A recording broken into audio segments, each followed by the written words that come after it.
दोस्तों आज हम शुरू करने जा रहे हैं प्रकाशिकी का भाग 2। ये पार्ट सेकंड होगा। ये आपका दूसरा वीडियो है। अब आज मैं इसमें आपको प्रकाशिक माध्यम के बारे में समझाऊंगा। दोस्तों हम बता दें दोस्तों प्रकाशिक माध्यम किसे कहते हैं।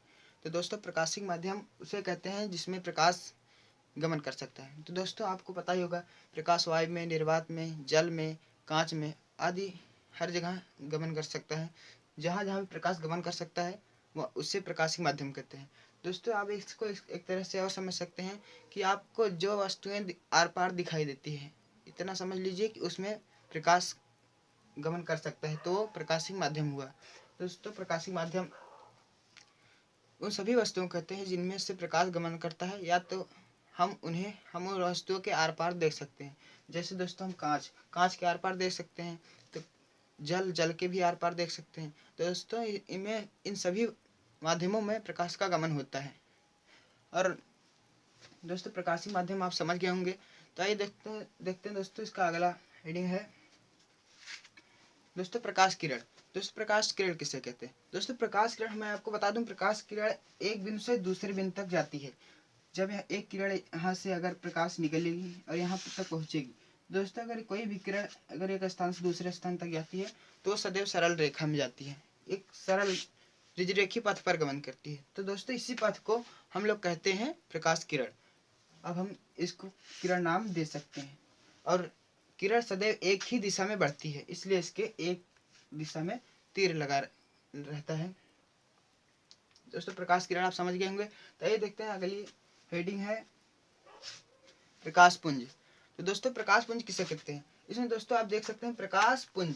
तो दोस्तों मैं आपको बता दूं, पुंज हिंदी में आप पढ़ेंगे तो पुंज का अर्थ होता है समूह।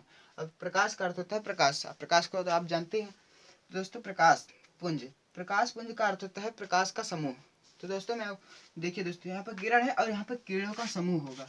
जब एक से अधिक किरणें जब किसी एक ही दिशा में जा रहे होंगे या उनके समूह का बोध हो, जहाँ जब हम लाइट को जलाते हैं उस लाइट से पता नहीं कितनी किरणें निकलती हैं, तो उन सभी प्रकाश को प्रकाश पुंज कहा गया है।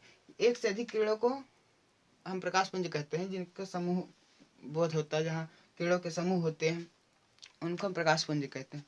तो दोस्तों देखिए ये प्रकाश पुंज है। अब इसके बाद हम आपको प्रकाश पुंज के प्रकार बताते हैं। दोस्तों प्रकाश पुंज के प्रकार। दोस्तों प्रकाश पुंज के 3 भाग होते हैं। ये प्रकाश पुंज 3 प्रकार का होता है। पहला इसका प्रकार है अभिसारी प्रकाश पुंज। तो दोस्तों अभिसारी प्रकाश पुंज, अब इसके बारे में आप देखिए दोस्तों, ये अभिसारी प्रकाश पुंज क्या होता है। आप प्रकाश पुंज के बारे में जानते हैं। प्रकाश पुंज का अर्थ होता है प्रकाश का समूह, प्रकाश के किरणों का समूह। तो दोस्तों प्रकाश किरणों का समूह। अब ये अभिसारी का क्या अर्थ है। दोस्तों अभिसारी का अर्थ होता है अभी का अर्थ होता है अभी, इसका अर्थ है किसी एक बिंदु से अनेक बिंदुओं तक, सॉरी दोस्तों अनेक बिंदुओं से एक बिंदु तक। दोस्तों अभिकेंद्र का आप नाम सुने होंगे। उसमें सभी रेखा किसी एक बिंदु पर मिलती है, उसे अभिकेंद्र कहते हैं।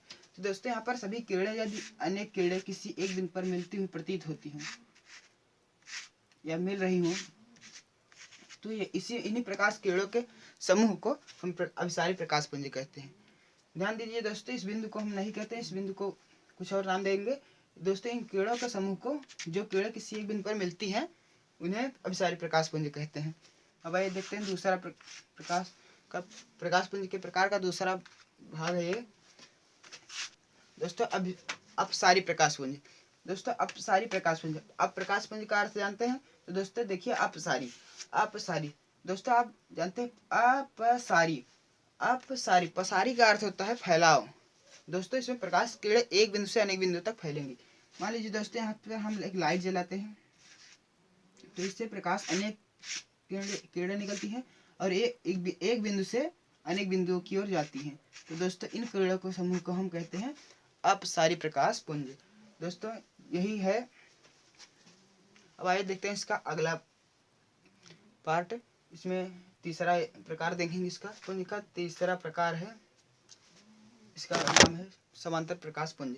दोस्तों समांतर प्रकाश पुंज, आइए देखते हैं समांतर प्रकाश पुंज किसे कहते हैं। दोस्तों समांतर रेखा के बारे में आप लोगों ने पढ़ा होगा कि समांतर रेखा के जब दो रेखाएं एक दूसरे के परस्पर समांतर जाती हैं, इसका अर्थ है कि दोनों एक दूसरे से सेम समान दूरी पर हमेशा रहती हैं और दूर तक चली जाती हैं। जिससे मान लीजिए एक रेखा ये है और एक दूसरी रेखा ये है और इनके बीच की दूरी हमेशा हर जगह इसकी दूरियां समान हो, तो इन दोनों रेखाओं को एक दूसरे का समांतर रेखा कहते हैं।